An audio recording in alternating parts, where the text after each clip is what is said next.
Chapter 10. The summer winds have come to the bay, and they are violent this afternoon.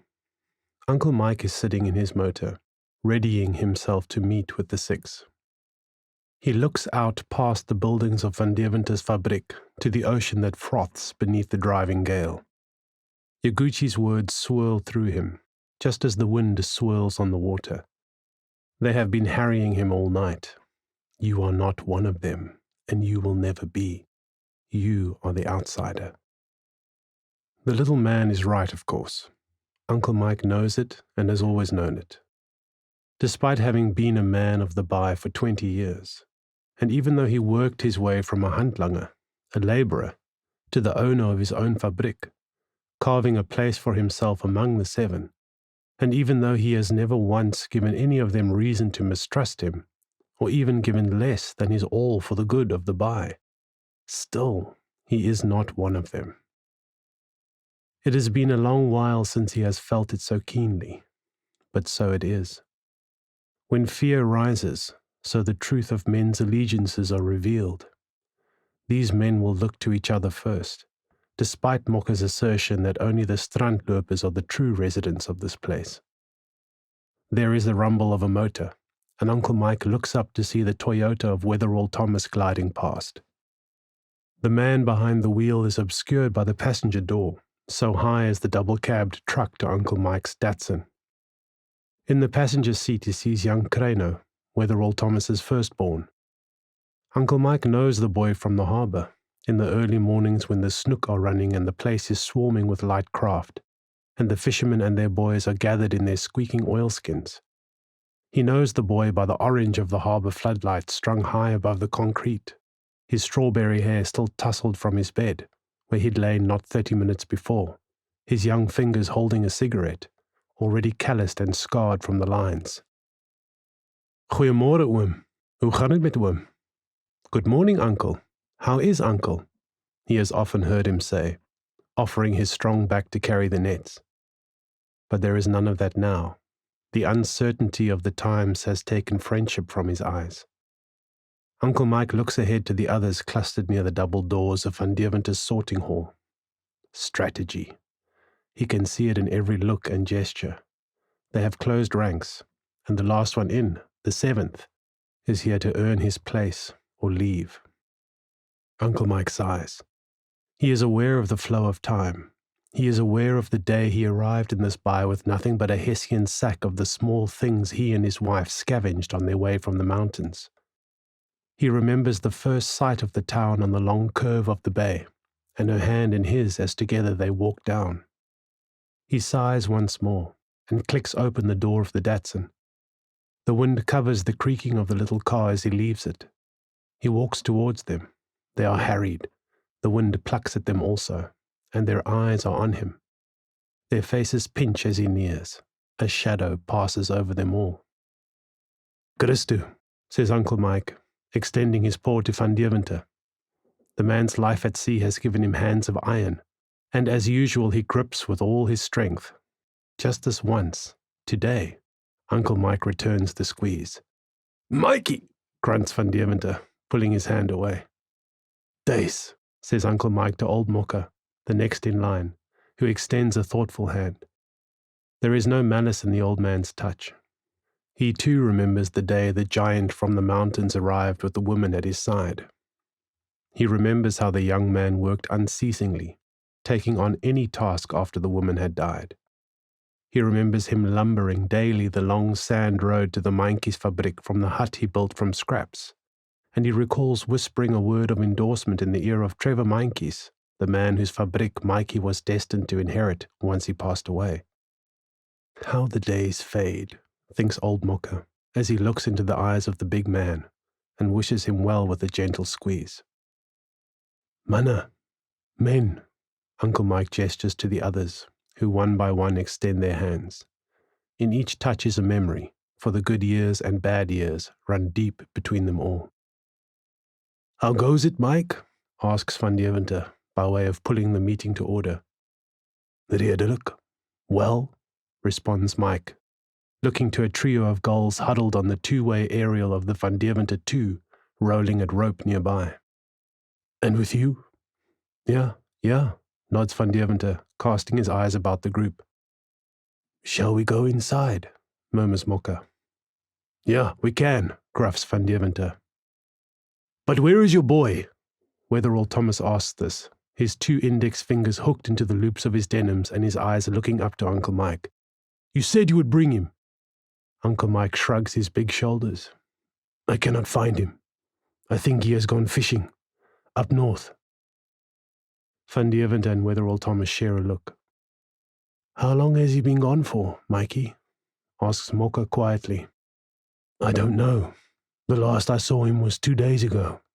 He does this sometimes. He is a strange one. What did I say? This is Niku Scarfsma speaking, now reaching for a camel from his pack. Okay, Niku, says Mocha, laying a finger on the younger man's arm. Uncle Mike allows his eyes to sweep over the 6, finally coming to rest on those of young Kreno, who quickly looks away. Is there a problem with the boy not being here? Mikey, we asked you to bring the boy. We have business to talk with him. The tone of Van Deventer's voice forces the others into silence. That was the purpose of our meeting. The last I recall, the boy is not one of us. He is my handlanger, to bring as I please. Ever since your boy took us straight to the blue sailfish with no echo finder, I think we all have an interest in him. Wetherall Thomas eyes Uncle Mike. His fingers are still looped beside his belt, but now his chin has risen. Mikey, the boy could be very important for us. Yoguchi has told us he would like to meet him. You have been speaking to him without me. Hisses Wetherall Thomas, shooting a glance to Niku, who shakes his head and looks away to the gulls. The boy's boat is still on the beach and his nets. They are dry. Mark Scarfsma says this quietly but clearly, his eyes fixed to Uncle Mike's broad chest. Now he looks up. Well, Mike, we know he's not fishing. That boy is not my concern. If you want him, why don't you find him? Mikey, says Van Deventer, taking the big man by his elbow and walking with him away from the group. We are all on the same side. Uncle Mike moves his arm away and turns back to the 6. What has Yoguchi said? I have not heard anything of him. What were his words? What does he say about our offer? He says very little, answers Mocha carefully.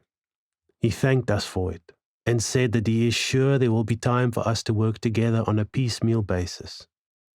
He has told us he would value friendship and skill exchanges, as he does not know our sea. He wants our permission to dock in our harbor and to fish our deep waters where we cannot go. He says he will pay us good berthing fees, and he offers us the part of his future catch that he cannot process himself. Further than that, he hopes a man of the Bai who could advise his ships on the best practice for catching in our waters can be provided. To this end, he mentioned your boy. He also mentions that in the future, as his crew rotate out, he sees the opportunity to place some of our young fishers on his ships, adds Wetherall Thomas. What do you say to that? Wetherall Thomas is glaring at Uncle Mike, his chin with his silver dusting of beard thrust far out from his chest. His hands are now fists around his belt. Next to him, Kreno stands, unable to glare at Uncle Mike but undoubtedly supporting his father. They are mirrors of each other, both red-haired, with blue eyes shining from their ruddy faces, Kreno's beard a shadow of his father's. And then Uncle Mike knows why they have summoned him, and why they have not gone inside, why he has never been one of them, and never will be. These are men of the sea. They know the possibility of not returning when they set out, but they also long to return. These are family men, with loved ones who wait and watch when they are away on the blue, and who line the quay when they return, and cheer not for the holds full of frozen fish, but rather for the light in the eyes of their loves as they step onto dry land, still safe. These are men that fight to preserve their children. Their children are their peace, and their homes their honor. Uncle Mike is alone. He casts a shadow over their hearts with his solitude. He wishes it were not so, but it is. They do not trust him because there is no other that holds them accountable on this earth. Now is the time to secure their homes, they think, even if the act condemns them forever. "You wish to sell our buy," says Uncle Mike. "Oh, for fuck's sake!" Niku Skarsma kicks the ground. "This is what you suggest. This is what you want me to agree to."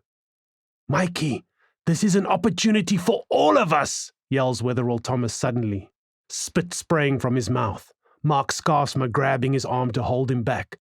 "This is our chance to get out of this fucking mess. There are no fish." "You believe Yoguchi in this talk of togetherness. You think he will preserve our buy. You think he will not take what he needs and then be off, with our ocean truly empty. You think you are something but pawns in his game. What do we do then, Mikey?" Uncle Mike turns to the watery eyes of Mocha. They recognize all that is being said here. They know the process of fear and its outcomes. "Why can't we try another way? Why can't we farm? You did it. Why can't we try it?" "Mikey," the old man spreads his hands. "We are fishermen. We don't have the ability to do that. I have tried. I could not make it work." Uncle Mike opens his mouth to argue, but something stops him. He can see it. They know he will never agree. They have made their decision. "Tell us where the boy is, Mikey. It will help us with our talks with Yoguchi. We want the best for our people." Uncle Mike turns to the speaker, Van Deventer. "Yoguchi has offered us an even split, 7 ways, for the harvest he brings in. We will buy your share, Mikey. We will give you a good price." "We are not like you. We are not fighters like you." Wetherell Thomas's chin has sunk to his chest. "We have families, Mikey." Uncle Mike lets his eyes pass over each of them, every face he has known for these 20 years. Friends once. "I understand," he rumbles. "You are looking to make the best of it. But once you let him in, it is over. He will eat our buy and spit out our bones. Soon, all that will be left of us will be skeletons littered across the beach." He puts out his hand. He touches the palm of each man in turn. "As for paying me my share, please, don't worry. Look after my workers. That's all I ask." Uncle Mike turns his eyes to old Mocha, the one he will miss most. He finds the old man watching him flatly. Suddenly he smiles, a smile in honor of all the years, and it is a splendid thing. Uncle Mike finds it easy and true, and he smiles at him in turn. And then he offers his hand to all of them again, touching their fingers one by one. "Keep your money for the years ahead," he rumbles, as he turns to trudge back to his motor. "I don't know where the boy is," he calls to them as he walks, half turning to see them one last time, a group of men cast together, the wind pulling at them.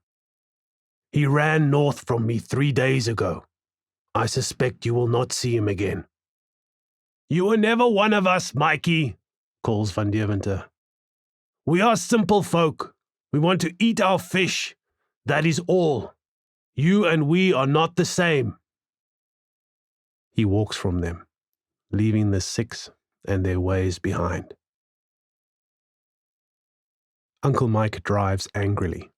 He had hoped for support in his plan. He was wishing for an agreement to resist Yoguchi. "I hope they drown," he mutters, and then he remembers the fear in all of their eyes. He sighs. "I hope they find their peace," he amends, as he clicks his indicator to turn into the forecourt of the petrol station. His stomach is rumbling. It has been a full day since he last ate. He will get fish and chips at the cafe, and Coca-Cola, and then he will head back to the hut. His thoughts turn to the creature as he walks the empty forecourt and the brightly lit red and white sign, Giovanti's video and takeaways ahead of him. Where is she now? He wonders as he enters the plastic and vegetable jumble of the little shop. He passes Julia, the daughter of Alex Giovanti, sitting behind the till, her face turned to the flickering TV. She will come back, he mutters, if she does not find him. She will be back. And if she does, let her be.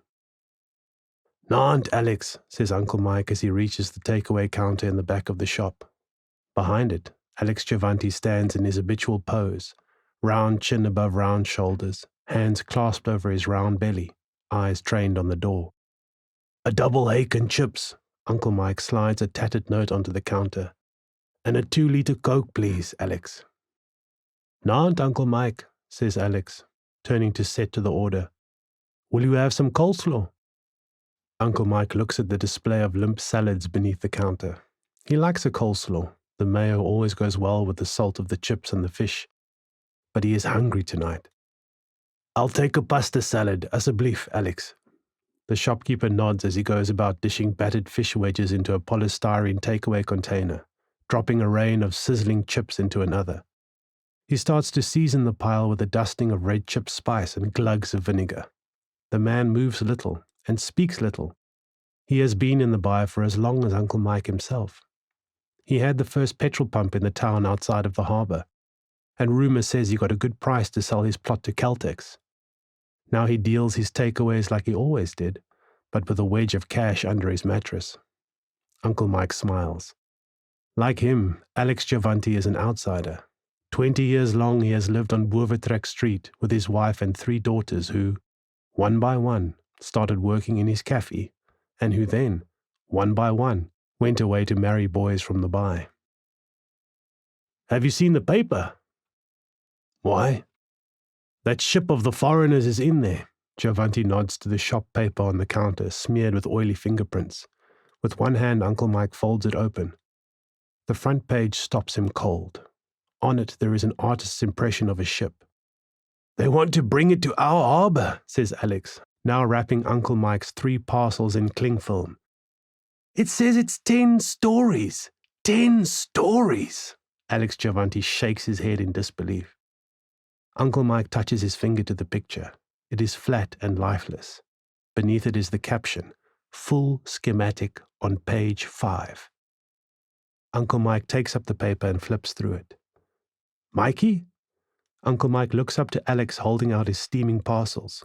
He does not reach to take them. He does not want to drop the paper. You want to take that paper? It's the end of the day. Dankie, Alex. Thank you. He tucks the paper under his arm and takes up the 3 parcels. He begins to walk toward the door. Uncle Mike! He turns. Your Coke! Alex is pointing at the cool drink fridge next to the racks of DVDs. Ah, yeah. Thanks.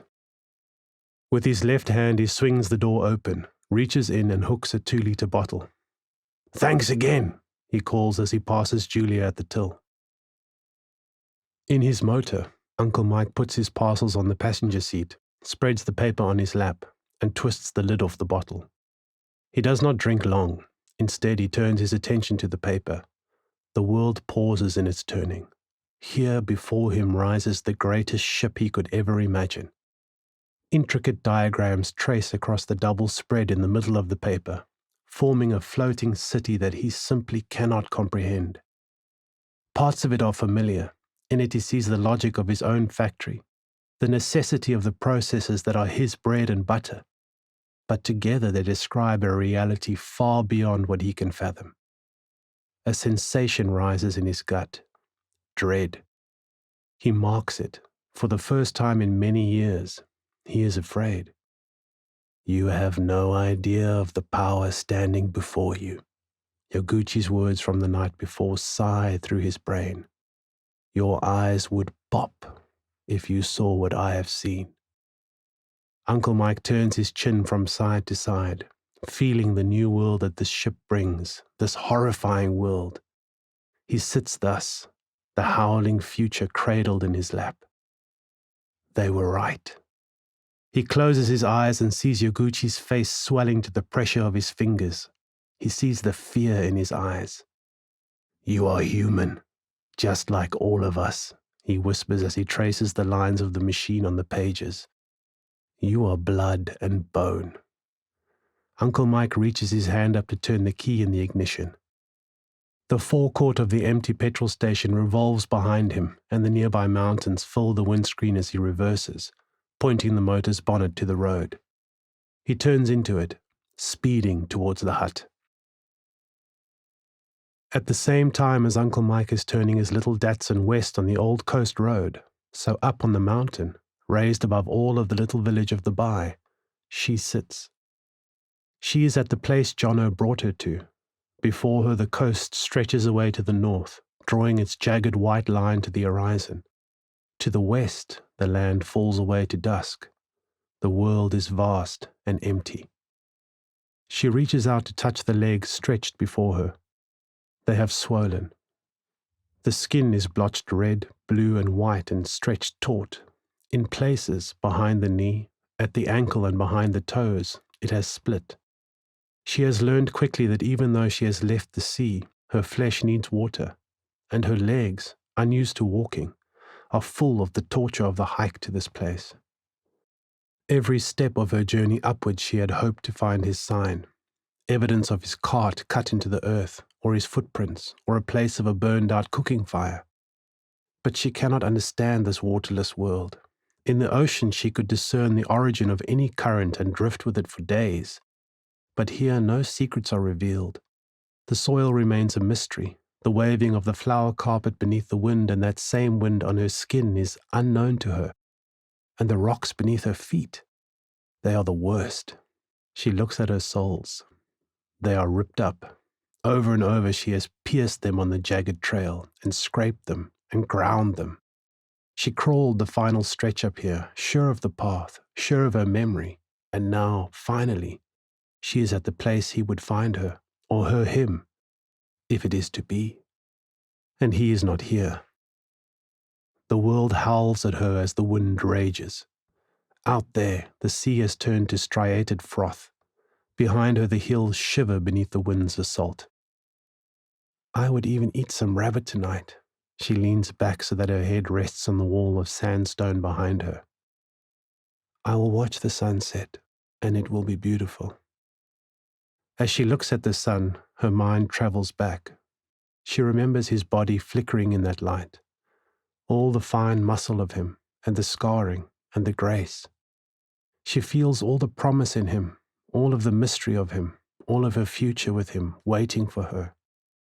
She longs for him. It is in her stomach, a hole inside her through which her life is leaking. She puts her arms over it, cradling herself. There is a whole world out there, he had said to her, his dancing brown eyes looking into her own. There are cities out there, places where schools of people live. She remembers his body climbing into the tank with her. She feels it, his flesh alive against her own. He is an animal she does not know. He is a force she does not know. His arms curling around her, his heart beating beside her own. He is the world beyond, and without him, the world is dead. The wind howls on the mountaintop, and it howls through the emptiness within her. Where is the hunter in the sky now, she wonders, looking up to the winking of the first stars. If he is real, if he is there, let him take me. Let the scorpion take me. Let all the emptiness take me. She closes her eyes and finds her memories. She sees her shadow circling lazily above and hears the plop of hook and sinker as the line falls through the veil. And she marvels at the fish taken up and away. She waits eagerly, for she knows that soon she will be taken up, like one of those fishes, and she will once again look into his eyes. As the wind howls through the dark night, and the hunter and scorpion beam down on her, she smiles in her painful sleep, and whispers his name to the moon. In the morning she is stiff and sore. The sun has risen and it is bright in her tired eyes. The night wind is gone. In the tranquility of morning she sees the tiny town gathered at the water, and the awesome sea. A black korhaan calls to his mate from the bush nearby. She watches it pecking in the tufted grass, its cackling turning through the air. I will stay here, she thinks to herself, feeling the numbness of her legs and back. I have gone as far as I know how. Her eyes move to the magnificent blue at rest. The world is spread before her. There is nothing she can do to change it. She is about to lie back when something on the plain catches her eye. There, struggling along the sandy track that she knows, is a man pulling a cart. She sits up. Her heart is beating hard in her chest. She fights the ache in her body and struggles to her feet, scaring the Korhan. She limps to the rock wall beside her to look. Yes, a man is moving upon the road down there, and behind him he pulls a load that rises above his head. It is her love. She is sure of it. She begins to hobble her way down the path. I'm coming, she pants, ignoring the pain in her shattered legs. I'm coming. But she cannot go far. Her new legs soon give way and she sinks to her knees. She crawls through the sand and the rocks, but even her crawling slows, and finally she is only inching her way down the path in the deep shadow of the sandstone that rises on either side of her. She stops. It is pointless. I hope he will come this way. It is near noon when she hears the creaking of the cart approaching. Her throat is desiccated and her eyes have dimmed. She looks up to see a massive silhouette grinding up the path to meet her. It has the legs of a man, larger than a man, but its body is round and rises up huge, blocking out the sun. My love, she sounds in her mind, but there is no answer. The silhouette grinds to a halt before her. Jonathan? The creature looms over her. Fear sounds. It is not human. Somehow she has crossed over. It is a monster that has found her up here on this alien plane. It is the hunter himself, Orion, come to take her from Gaia. I should never have left my home, she thinks, as the monster reaches down. She feels strong hands collecting her. They raise her up and lay her across a back as hard and broad as the mountain. Orion has come to take me, she thinks, and thinks no more.